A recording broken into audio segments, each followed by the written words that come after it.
Gateway Station Alpha was one of those massive interstellar hubs where dozens of species intersected, creating a constant flow of travelers, traders, and temporary residents.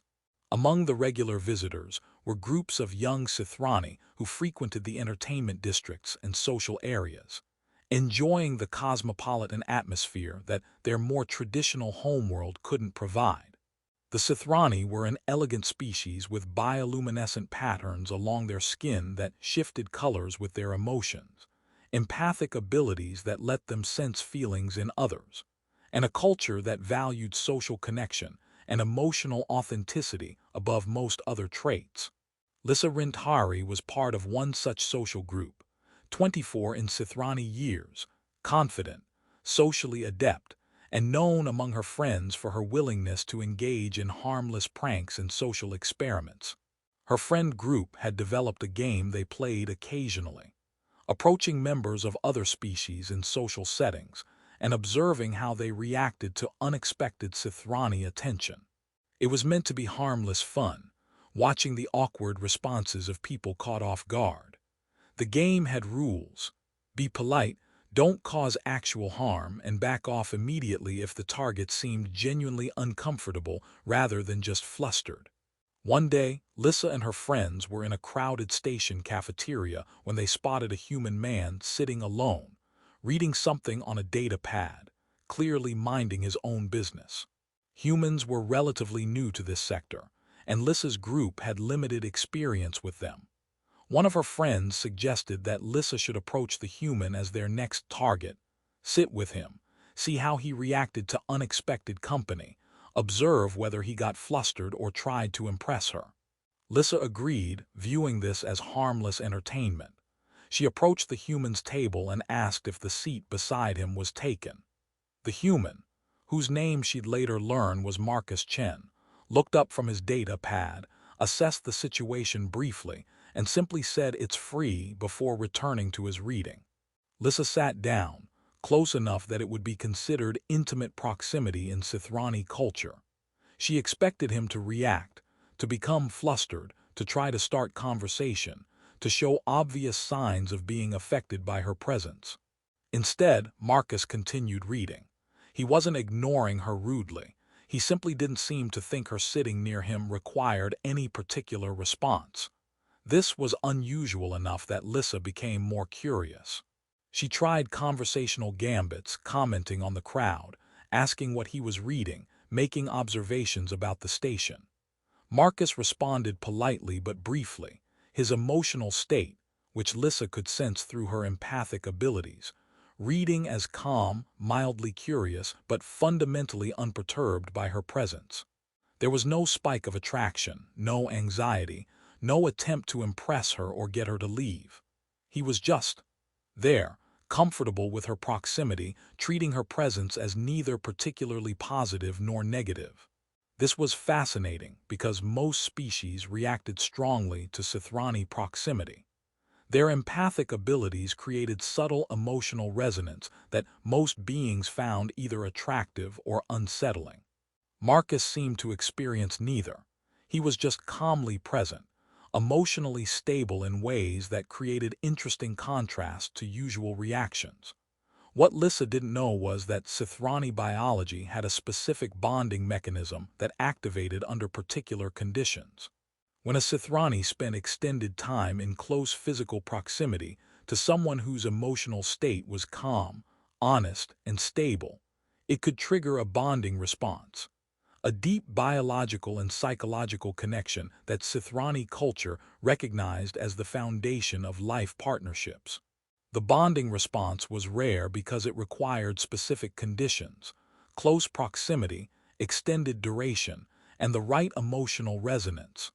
Most casual interactions didn't meet these criteria, but Lissa had positioned herself in intimate proximity to Marcus, and his emotional state was exactly the kind of calm, honest stability that could trigger the response. About 20 minutes into sitting with Marcus, Lissa started to feel something unusual, a warmth in her chest, heightened awareness of his presence, a sense of connection far stronger than anything she'd experienced in casual social interactions. Her bioluminescent patterns started shifting to colors that in Sithrani culture indicated bonding response. She noticed with growing alarm. Lissa recognized what was happening, the bonding response she'd learned about but never experienced personally. It was supposed to develop gradually over time with someone you'd chosen as a potential partner, not trigger instantly with a stranger you sat next to as a prank. She tried to suppress the response, pulling back slightly from Marcus, attempting to calm her emotional state. But bonding responses, once triggered, didn't just disappear. The biological mechanism was designed to reinforce itself. The more time she spent near Marcus, the stronger the bond became. Lissa's friends, watching from across the cafeteria, noticed her bioluminescent patterns and recognized what they indicated. They were immediately alarmed, bonding patterns from sitting next to someone for 20 minutes. That shouldn't be possible. One of them came over to check on Lissa, asking in Sithrani language if she was okay. Lissa admitted something strange was happening and that she needed to leave. But as she started to stand, she realized the bond had progressed further than she thought. Separating from Marcus created a sense of loss and discomfort characteristic of established bonds being disrupted. Marcus noticed the change in Lissa's demeanor and her friend's concerned approach. "Is everything all right?" His tone showed genuine concern rather than just polite inquiry. His emotional state shifted from calm contentment to mild worry for Lissa's well-being, which only strengthened the bond because it demonstrated emotional investment in her state. Lissa's friend quickly explained in standard that there was a medical situation and they needed to take Lissa to see a doctor. Marcus accepted this at face value, wished them well, and returned to his reading, his emotional state indicating he genuinely hoped she was okay but didn't feel entitled to more information. This emotional pattern, concern without possessiveness, care without demanding explanation, was again exactly the kind of stability that reinforced Sithrani bonding. At the medical facility, a Sithrani doctor confirmed what Lissa suspected. She was experiencing an active bonding response to the human she'd been sitting with. The doctor asked about circumstances, and Lissa explained the embarrassing truth. She'd sat next to Marcus as a prank, maintained close proximity for about 20 minutes, and his emotional state was apparently perfectly calibrated to trigger her bonding response. The doctor explained that bonding responses were rare but serious when they occurred. The bond would strengthen if Lissa spent more time near Marcus, and attempting to suppress an active bond could cause significant psychological distress. The traditional approach was to inform the bonding partner and allow both parties to decide whether to pursue or dissolve the bond. Lissa was mortified. She had to tell this stranger that her prank accidentally created a biological bond that her culture considered the foundation of life partnerships. Her friends helped her locate Marcus. When Lissa approached him again, her bioluminescent patterns immediately shifted to bonding colors. She asked if they could talk privately, and Marcus agreed, his emotional state showing curiosity and continued concern.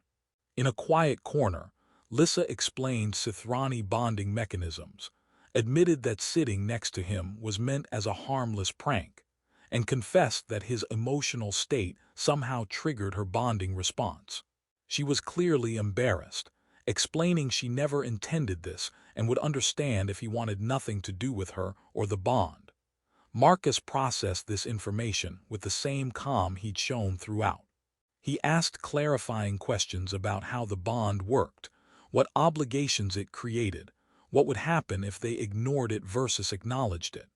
His questions were thoughtful, focused on understanding rather than reacting emotionally. "What do you need?" Marcus finally asked. Not what he was obligated to provide, but what would actually help her in this situation she clearly found distressing. After explaining the bond situation, Lissa admitted that proximity to Marcus made the bond stronger, but also made her feel more stable. Being near him felt right in ways that separation didn't.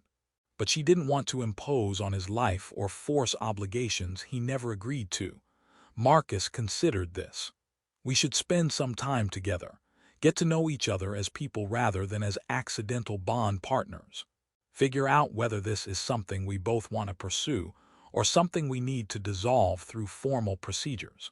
Forcing either decision immediately seems premature. This response was so reasonable that it actually strengthened Lissa's bond. Marcus was demonstrating exactly the emotional maturity that Sithrani bonding was designed to identify. Over the following days, they spent time together. Marcus explained his background. He was a human engineer, 32 years old, assigned to the station for a 6-month rotation maintaining systems. He was naturally introverted, comfortable with solitude, but genuinely interested in people when he engaged with them. Lissa explained her background. She was from a prominent Sithrani family, educated in social sciences, at the station for a cultural exchange program. The prank that triggered the bond was completely out of character with her professional role. As they spent time together, Lissa learned that Marcus's calm emotional state wasn't suppression or disconnection.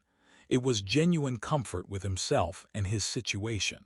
He had clear boundaries, communicated directly, didn't create drama where none existed. For Lissa, whose culture valued emotional authenticity, this was revelatory. Many Sithrani achieved emotional depth through intensity and complexity. Marcus achieved it through clarity and stability. It was different but equally valid. Marcus found Lissa interesting beyond the bond situation. She was intelligent, thoughtful when not performing for her friends, genuinely curious about perspectives different from her own. 1 week after the initial incident, Lissa's bonding response had strengthened significantly. Her bioluminescent patterns showed bonding colors constantly when Marcus was near, and she was experiencing emotional attachment characteristic of established Sithrani bonds. She admitted to Marcus that the bond was now established enough that dissolving it would be emotionally difficult, though she'd pursue that option if he wanted out.